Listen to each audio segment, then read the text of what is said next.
Get started. We apologize for starting late. Um, Another great discussion in our work study over elementary specials. So we're going to go ahead and I'm going to call the meeting to order. Dr. Thomason, roll call.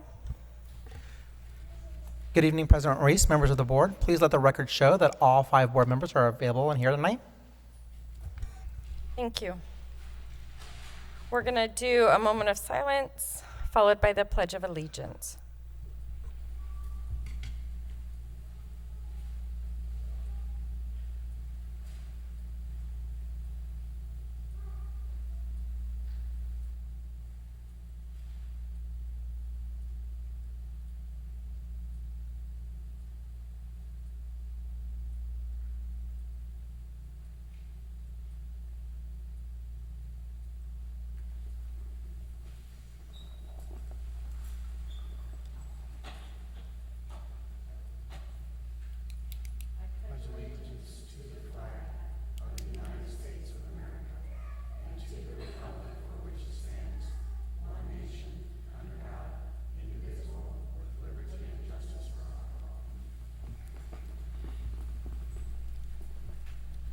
President Reese, Mrs. Whitener. I move that we approve tonight's agenda.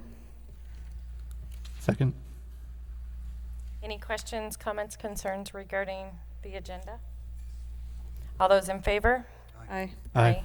Aye. Motion carries 5-0.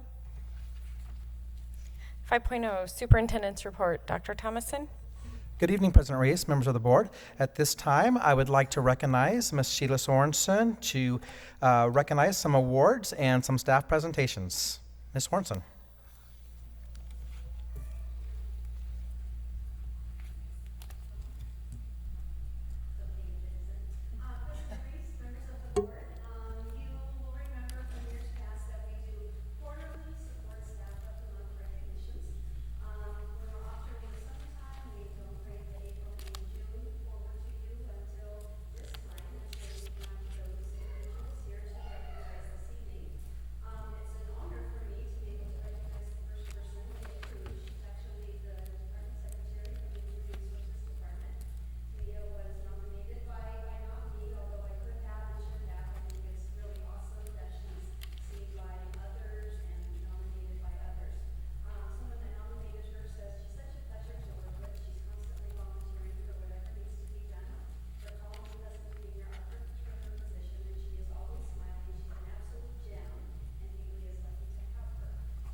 Representative?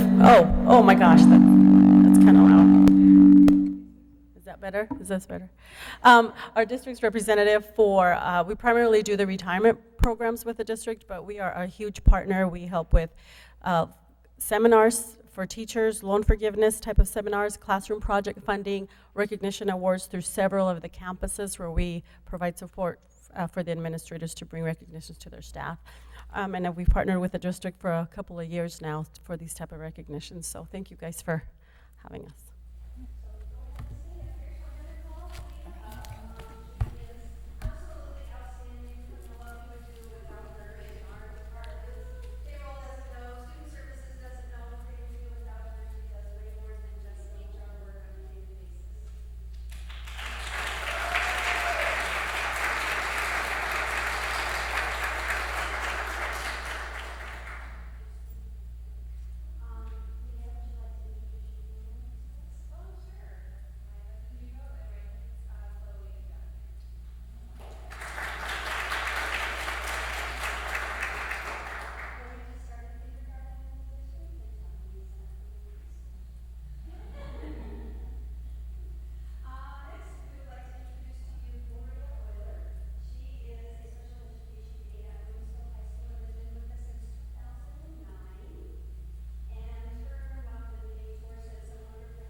Thank you, Mrs. Swanson. Now we want to take a look at some upcoming events. On Wednesday, August 24th, we have a work study at 5:30 and the board meeting at 6:30. And then on Saturday, August 27th, we have our back to school bonanza at Santan Village. So we hope to see you all there to learn more about our schools and the programs we have within our schools.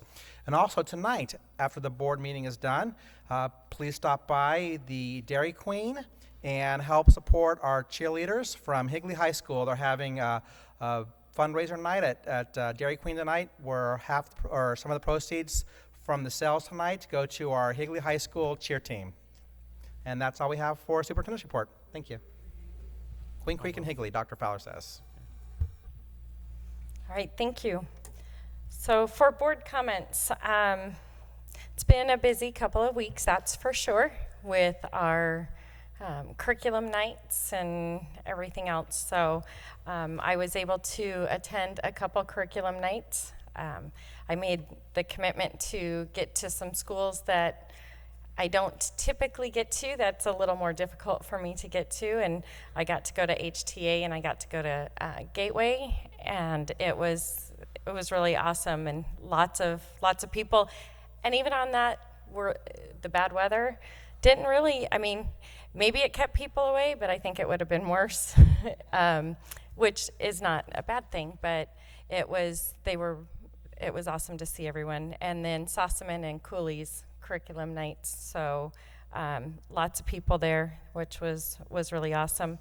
Also had the opportunity to attend something new that Williamsfield High School did this year with their football team, and they did a kind of meet the football team night last Friday, and it was really neat. The boosters did a great job putting it together. They introduced their freshmen, JV, and varsity. Band was there, cheer was there, so it was really your whole Friday night experience in the cafeteria. So imagine that. So it was, and a lot of football players. So it was really awesome, and they're hoping to continue to do that. So I really enjoyed myself there, and it's, like I said, it's been a busy couple of weeks with lots of things. Anyone else have board comments? Ms. Reese, President Reese. Mr. Little? I'll just kind of echo some of her comments. I really enjoyed meeting all the 6th grade teachers at curriculum night at Centennial. Really great 6th grade team. Met a few of the teachers at Bridges. Really exciting new school. A lot of kids are thrilled. A lot of parents are thrilled with the Bridges. Great school.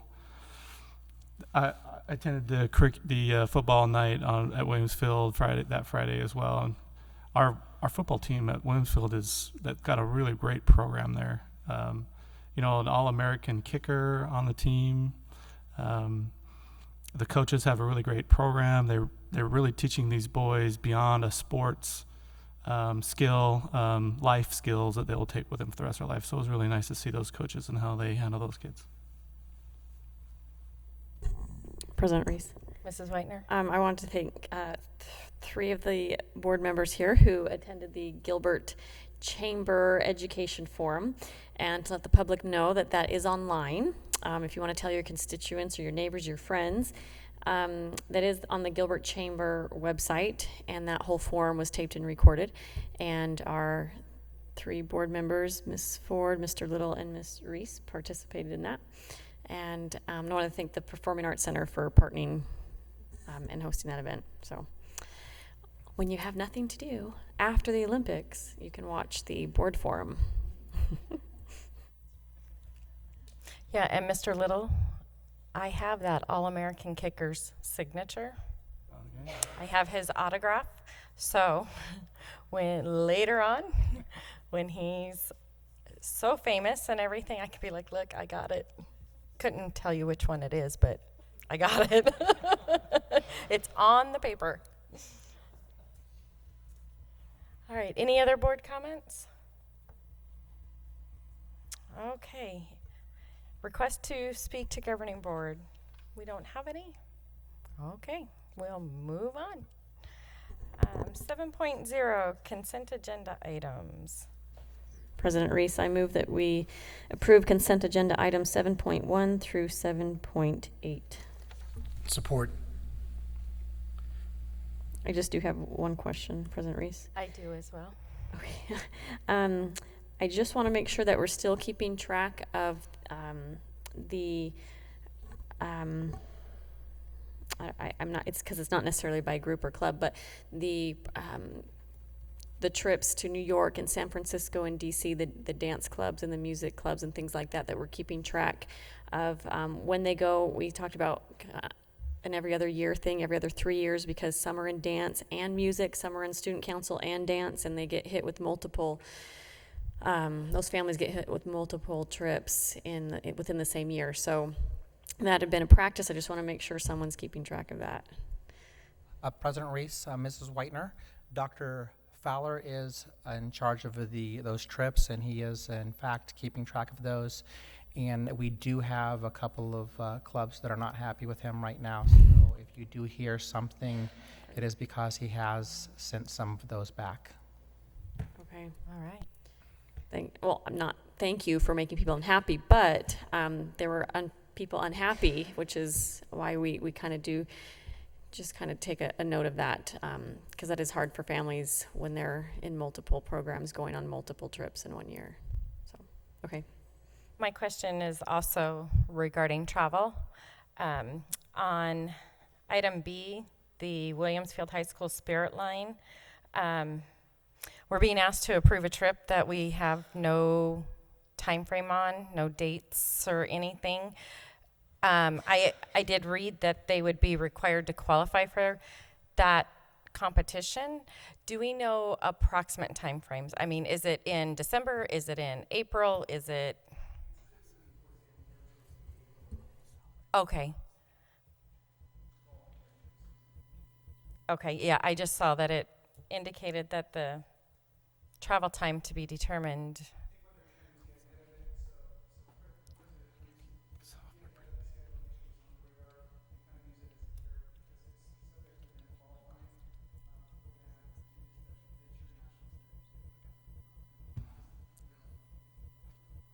Okay, but that's more towards the end of the school year?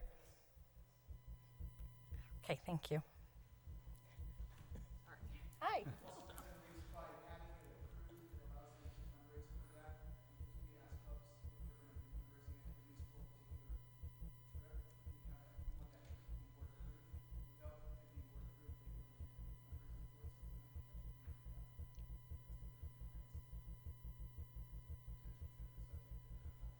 Okay, I guess then that leads into another question for me.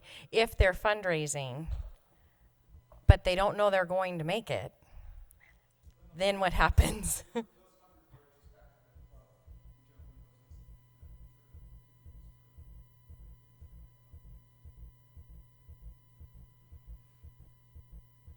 Okay. Dr. Fowler, so I'm sure we have training with our boosters and our parents and our principals that there is some input that is provided to those who they're fundraising with, that they go over that situation.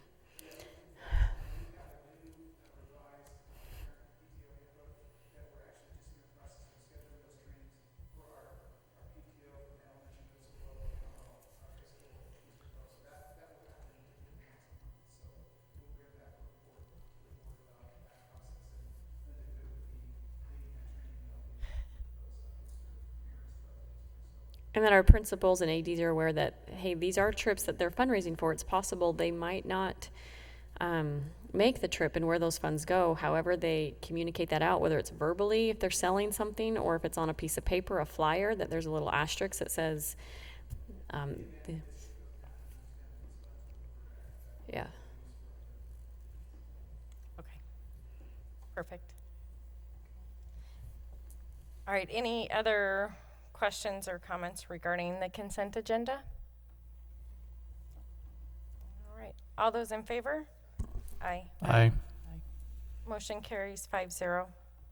Mr. Ratovich did say aye even though you couldn't hear it. All right, Darlene. All right. So 9.1 is an information item, and that is the monthly governing board financial report for July of 16. President Reese, Mrs. Whitener? I just wanted to clarify, is the 1, 2, 3 funds in this? Is it just 15, 16 funds, or is 16, 17 in here as well? Just in the monthly reports.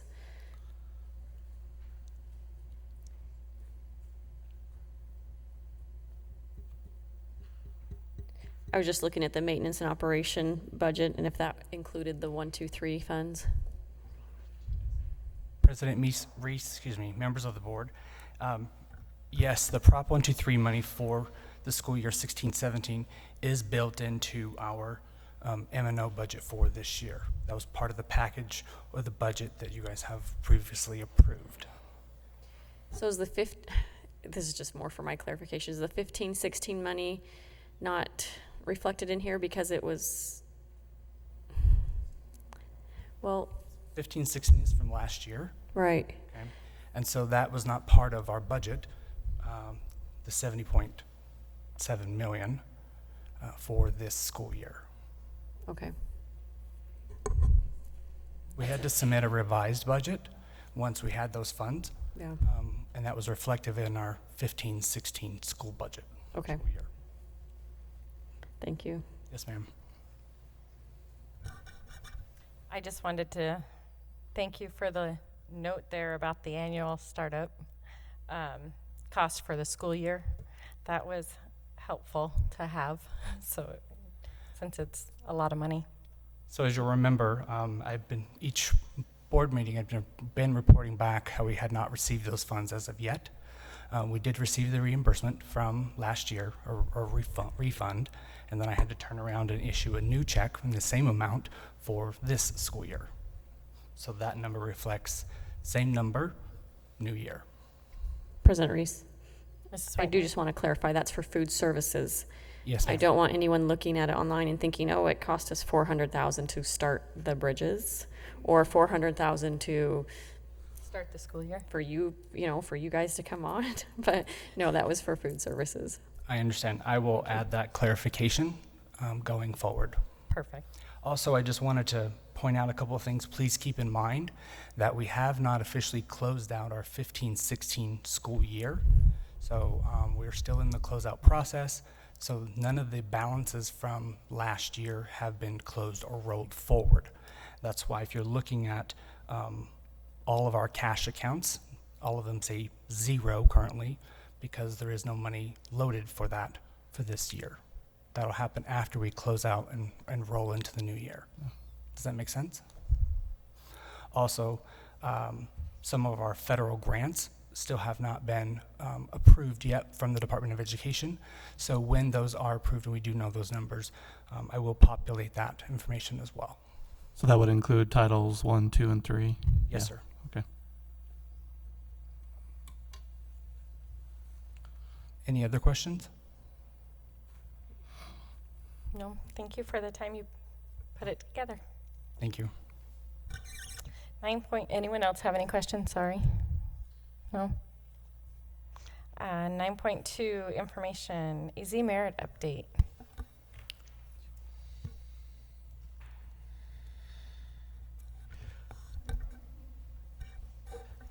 President Reese, members of the board, at this time, I would like to invite Anju up to the podium to give us our AZ merit results for the 15-16 school year.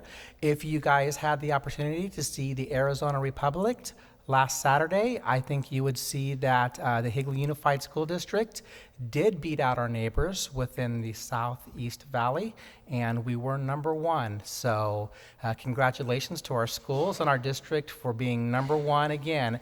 And it looks like we may be #1 in the state, although those results haven't been compiled yet. But we did very, very well, and we're looking good for this year. Thank you. President Reese, members of the board, today I have the AZ merit results, and I just have a general introduction to it. Grades 3 through 11 got tested in ELA and math. math, ELA tests in 3 through 8, and end of course assessments in 9th, 10th, and 11th grade. In math, again, grades 3 through 8, and end of course tests in Algebra 1, Geometry, and Algebra 2. The score reports that come back has 4 levels: minimally proficient, partially proficient, proficient, and highly proficient. Proficient and highly proficient are the categories that designate a student as passing. In this graph, I have our Higley results compared to the state results. It is a stacked bar graph, so the bottom is the minimally proficient, the yellow is partially proficient, green, proficient, and highly proficient. So it's the green and the blue that comprises of passing. The highly proficient is the highest category in blue up top. We have done really well compared to the state in all categories here. We have significantly higher numbers in highly proficient in most grades. I also want to point out that we did not have any students retained this year under Move On When Reading. So we did really well in that category. Here is the same results for ELA, 7 through 8. The state compared to the state, the same graphs, same stacked graphs with minimally proficient to highly proficient. Again, we did really well in the highly proficient category in 7th grade. We almost doubled the state category, and in high school, we are higher than that. Here is 9 through 11, the same way. We have done really well in most grades. In the percent passing category, I do have another graph later on where we'll talk a little bit more about percent passing. But here you can see the different levels, and we can see that in most grades we have very little students in red compared to the state. Quick question on this slide previous slide. Yeah. Something going on there with 11th grade? Senioritis, maybe?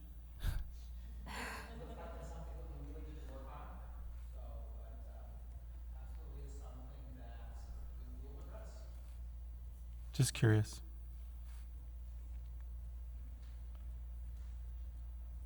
Here's all the information for all the grades in one page so that you can compare across different grades how we are doing across the different grade levels compared to the state. So we can see that the higher category, we are definitely outperforming the state in most grades. And we can see that our percent passing is also significantly higher than the state. I have the same, here is the graph with our percent passing compared to the state. So the red line is the state percent passing for 2016.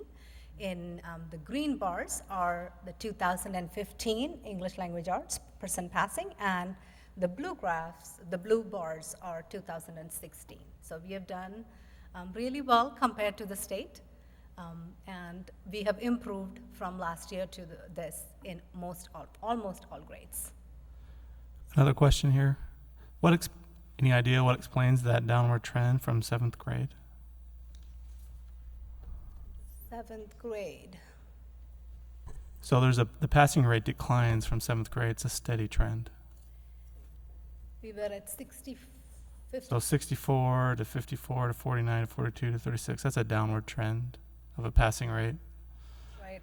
I don't understand. I'm not What sure what why. explains the downward trend? I'm just gonna say from years of looking at this, that even with Ames, they've always downward trended 9th and 10th grade. Kids are just, if they don't take, the first years, they should have taken the Ames seriously because they needed to graduate. So the Ames scores, but the content is just more challenging. I mean, you're looking at geometry, and is geometry the highest that they take in 11th grade there?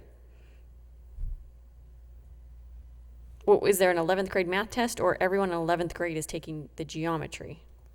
It's an end of course test. It is not 11th grade. It's who is in the course.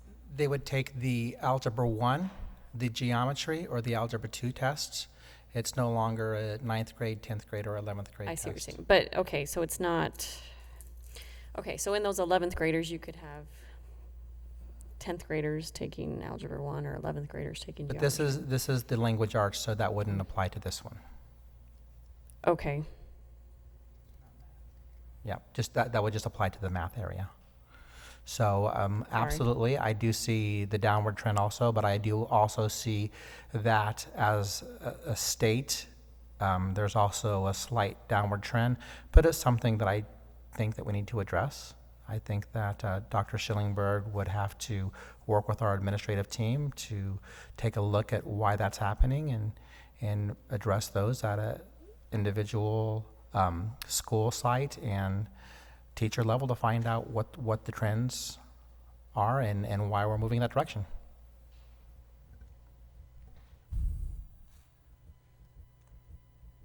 Here is 2 years of data. It's the same graph. I just added one more line to see that whether if we to compare the state data. So you can see the dips, and it does mirror our dip in scores. Does mirror what the state is going through too. So you see a dip there as well compared to last year.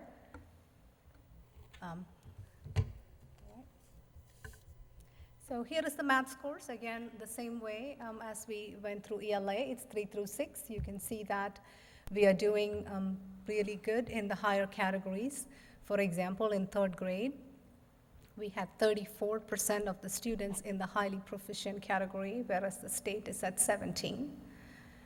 You can see that trend throughout 3 through 6 grades. Here's the same information for 7 through 8. When we, in math, again, students take end of course testing. So there are students in 7 through 8 grades who is taking Algebra 1 and Geometry courses, and they are taking that end of course test, and they are not taking the grade level test. This graph has 7 through 11, everybody who took end of course tests, Algebra 1, Geometry, and Algebra 2. Again, we are doing really well compared to the state. Here is all that information in one slide so that you can see the different colors. The blue and red outperforms the state in almost all tests in math. Here is the information, percent passing compared to the state level. Again, you can see that we are doing really well in percent passing compared to the state. And here is the same way that we talked about ELA. The blue line is 15, and the green bar is 15, and blue is math. The state line is red. So most of all our bars are much above the state level, and compared to last year, we are seeing improvement in most grades. Can I ask a quick question? Obviously, 8th grade math took a dive this year. Now, is that just the 8th grade math, or is that anyone who is, because I believe the 8th graders take the 8th grade math, and if they're in algebra, then they also take the algebra test. President Reese, members of the board, that's correct. So all the high-performing students took the end-of-course test, and the 8th grade test was just for students who was on grade level. Okay. So that's why we see that dip. And President Reese, members of the board, last year the students were required to take both tests, and so the information for the 8th grade information would be a little bit skewed because last year the 8th grade students took the 8th grade test, and if they were in the algebra class, they also took the algebra test. And so you had advanced students taking also the 8th grade test. And so the information for the 2015 8th grade math score is going to be skewed high because you had your advanced students taking both the algebra and the 8th grade tests. But for the 16, we did not. For the 2016 year, they did not. They just took their grade level test. If they were in 8th grade math, they took the 8th grade test. If they were in the algebra, they took the algebra test. Okay, so But the in excelling students 2015 inflated the 15 number. That is correct, Madam President. Thank you. Another comment here. So it's a tough transition from 6th to 7th grade, and they don't recover by 8th grade. So are they proficient enough in math to make a transition to 7th? Is there something going on there, I wonder? President Reese, members of the board, at the 6th grade level, you have all the students having to take the 6th grade, so you have all of your advanced students taking the 6th grade level test. And so when they move forward, then they're able to take the Proficient Algebra 1 test, the geometry tests. And so at the 6th grade level, they're taking the required 6th grade math test. So at that level, you have all of your advanced and your gifted students taking that test. And so that information is going to be skewed high. Here is the comparison to 15 and 16 with the state level data. So we see that even in the state level data, there is that dip when you go through those grades.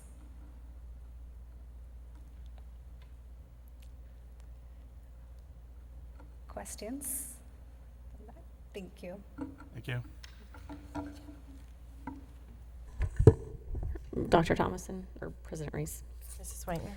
when will the results be distributed to parents? Now that we finished this, I believe Dr. Schillingberg. Yes, we were waiting until we presented to the board. The information will be distributed to schools tomorrow to be sent out to the parents.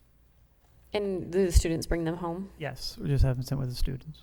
And if a parent, if they no longer attend our schools, do they come to the district office and get them? Normally, those are sent either to the school of the records request, or if they've posted a forwarding address, we'll send them to the forwarding address. But normally, wherever the records were sent, they'll be sent to that school. Meaning Higley sent it to the school, or the state did? Wherever the records were sent. Well, okay, how long have we had the scores? I mean, how long have we had the papers? I mean, we know people have changed schools, last minute. Yeah, I think we got them like July 11th on June. Is that? Yeah. Okay, But they were embargoed for quite a while. okay. Thank you. Well, congratulations to all those who were a part of that great work, and I hope that we have a great marketing plan to share that positive information with the community in a way that parents can understand, and the community as well. So usually that's been the trend, that we always have exciting news to share when those results come out. So thank you. Anything else on our AZ Merit update? Nope. All right, good job. 9.3. President Reese, Mr. Little? I move that we approve the intergovernmental agreement between Higley Unified School District and Maricopa County Head Start. I second. Does anyone have any questions regarding the intergovernmental agreement? President Reese, Mrs. Whitener? I would just read, sorry if I can get there, just the statement that's listed on the agenda item. It's an ongoing agreement. We have to support young children who may qualify for Head Start. While we do not currently have any children scheduled for the project and have not had any Head Start unit in HUSD boundaries for at least the past 4 years, that we do have the opportunity, if it would arise, that this agreement's in place. I just don't want the public to think that it's it's a new program that we've put in place or whatnot, and meaning that the opportunity has been there, that there is that relationship there if it needs be. So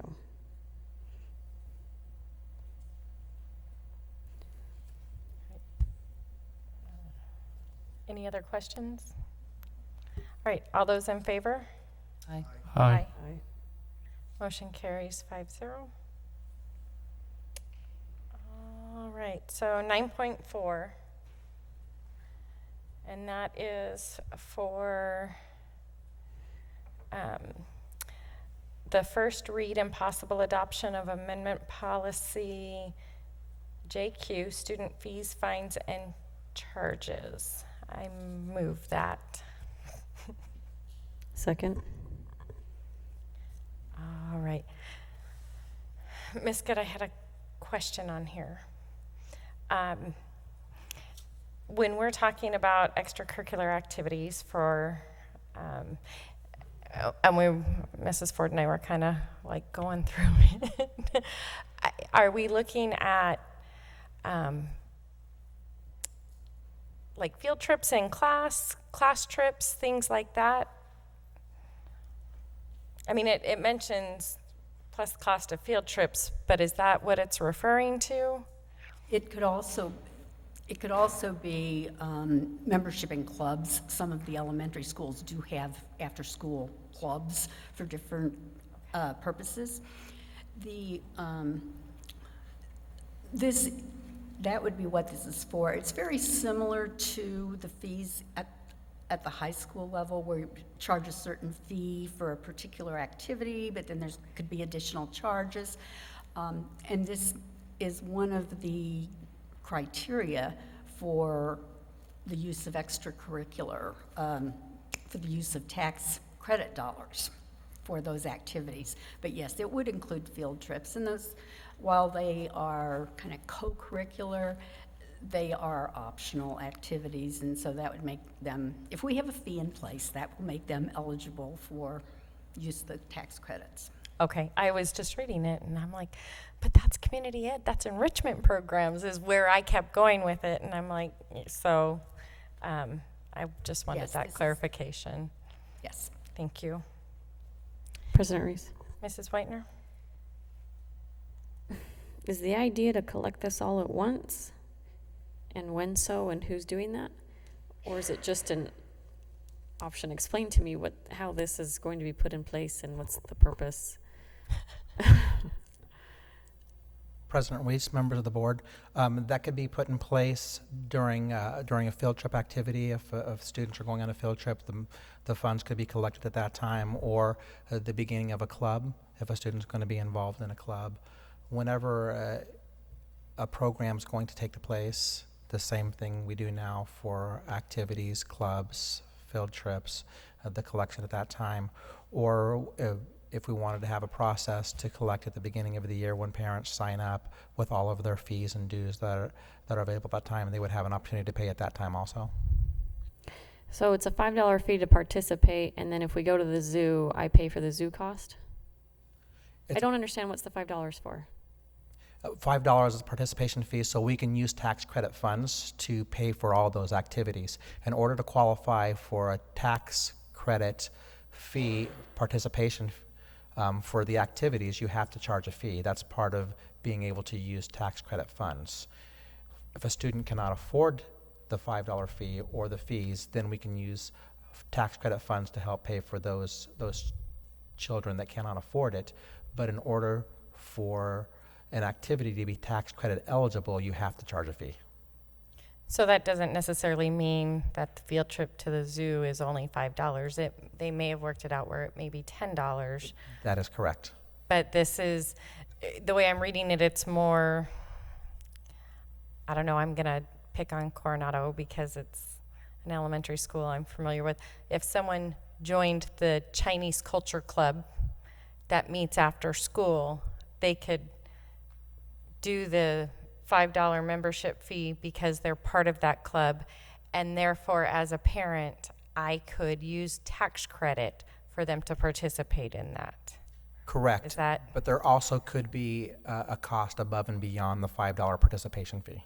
right? Like if they go to the Chinese Culture Center down in Phoenix and there's a $20 trip cost because it's a club and that's what it's going to cost, then that would be above and beyond, but I could also use my tax credit for that. But if I didn't have that club fee, I couldn't use my tax credit for that trip. Is that correct? That is That- correct. So our after-school sports for our 5th and 6th graders, That's And- community ed, right? but if there's a $5 fee, it can be, And that's where I was getting confused. Just so there's, I know it's a confusing concept, but this is just a one-time fee, and it's not like being added on to every single activity. It's just a one-time fee for extracurricular participation. well, and I understand, I mean, Chandler does it, Ben Franklin does it, they charge $1 or $5, because if there is a cost to, they do band before or after school, so anything that goes into that program then becomes tax deductible. And Chandler does it for all of their clubs as well. Absolutely, and what it really does, it's just a loophole to allow those clubs and those activities to become tax credit eligible. Yeah, I think and I think Mrs. Whitener's kind of in the same place I am, is trying to distinguish the difference between the extracurricular word and then the community ed enrichment, which is handled separately, because you don't necessarily think of K-6 really having many like clubs or things like that. So that's where I was getting hung up, and that's why I wanted the clarification. Completely separate than community education enrichment programs, because those do have a higher cost. Those are not $5, because those are done from outside vendors, or we hire a teacher to do them. So that is not an extracurricular activity, that is an enrichment program. Our sports are not. That's also in the K-6 through community ed. And so this is just clubs, anything along those lines. Okay. President Reese. Mr. Little? So I follow that it's a door opener fee to use other funds. So is this so that parents can use to make a tax credit? Say they pay for these extracurricular activities that allows them to make the tax credit. And this also allows the school district to use donated funds from other parents' families that have donated and made a tax credit for those funds. Undesignated tax Okay. credit.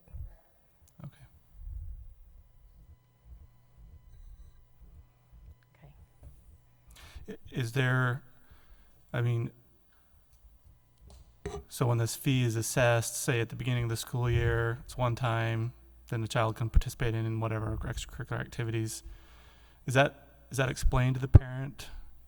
We don't want this to feel like a, airline baggage fee. Just $30 for the first one. I'll Yeah, give I you a think it needs to discount. Yeah. be explained to the parent that, if the Mandarin Club is going to be doing an activity, then they now can use the tax credit donation for that. President Reese, members of the board, we haven't got that far yet. I think that is something that we need to put in place, and I do believe that we need to do a good job at communicating with our parents, with our community, with our teachers, with our administration, that it is a one-time fee, exactly what it's for, and that it is not an ongoing fee, but it's one time a year, and once that fee is paid, you can participate in any of the clubs, any of the field trips, but there could be extra costs involved in the clubs and the field trips, but this is a participation fee to be able to participate in those clubs and in those field trips for the students. Kind of like an activity card. Like an activity card. Exactly. But we need to put that information out, but it has to be approved by the board before we can move forward with that. Yeah, I think properly communicating it that way, parents and families don't feel like the district is nickel and diming. And really, it's just an opportunity Yeah. to be able to use tax credit to help support those activities. Any other questions regarding that? So then, President Reese, yes, Mr. Little. I move that we waive second read and adopt the amendment to policy JQ for students' fees, fines, and charges. Oh, I have exact language here. I move that the second read be waived and the amendment of policy JQ, students' fees and fines and charges, be adopted.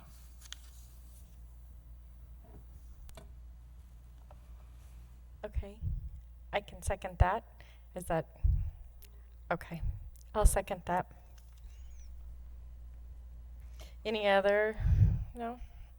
So we're gonna vote on Mr. Little's motion. All those in favor? Aye. Aye. Aye. Aye. Motion carries 5-0. Thank you. All right, so 10.0 future agenda items. We do have AP and dual enrollment information to come at our next board meeting. Is that correct? Yes, President Reese, members of the board, we do have AP dual enrollment, but I would also like to bring something to the next board meeting. We do have something that is time sensitive. Dr. Michael Fowler will be bringing to the board at the next work study an update on the Williamsfield High School planning for a new classroom building. Because of the time-sensitive nature of it, we need to get that rolling so we can be ready for the 17-18 school year to open another classroom building. And so I would request that we take a look at that and put that on the next work study also. Or we have an opportunity to move the AP dual enrollment, should that not be enough time, or we add another work study time in there also. But we do have a time-sensitive issue with trying to move forward with the changes to the Williamsfield High School campus to get that moving forward. Okay, and as we create our agenda and we get closer to it, we'll figure out if we're able to do it. Do we need to add another work study to, because the AP dual enrollment information is important as well, but obviously that's time sensitive. And with it being time sensitive, I'm just asking any information that you can get to the board ahead of time so that we can review it and come prepared as we can if we have any questions. That way it's not like, oh, I'm seeing this for the first time, I have no idea, wait, and my head's spinning. So whatever you can get to us ahead of time, that would be great. President Reese, in reference to the AP and dual enrollment program, that is time sensitive as well. Our students are registering, and I think it's really important as a board that we are knowledgeable of the AP and dual enrollment process. I tell you, from a college perspective, it is the norm now to have students come to college with college credit. So I think it's important for a board, for us to understand the importance of the AP and dual program here and where we stand in reference to that. So if it looks like we need to add additional time perhaps at the next meeting instead of delaying the AP, because there are some dates coming up for AP and dual in September. So a delay would just not be appropriate in reference to that time. And also in reference to, I think, some of the things that, some of the questions perhaps the board members might want in reference to the dual and AP is representatives. As Mrs. Ford always says, it's important to get the people in reference to that particular program.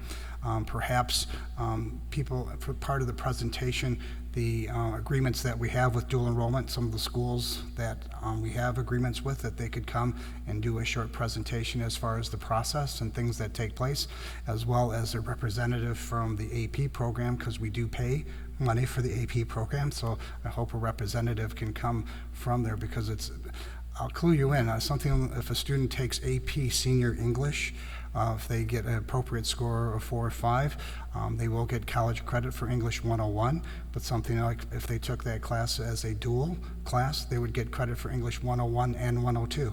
So see, those are some of the things that we need to be informed of in reference to where we go. So plus, I'd like to see how we're marketing it to our community and our parents and our students so they can make the right decision in reference to that. So that would be fine on that. One other thing too, if we could look in the future, just jot it down as it be on the future agenda items, the possibility of having an off-site board meeting, like perhaps we did at Bridges. If we could have a conversation, maybe pick another school in reference to that, that'd be pretty nice. If we could Mrs. do Reach that. has already sent. Yep.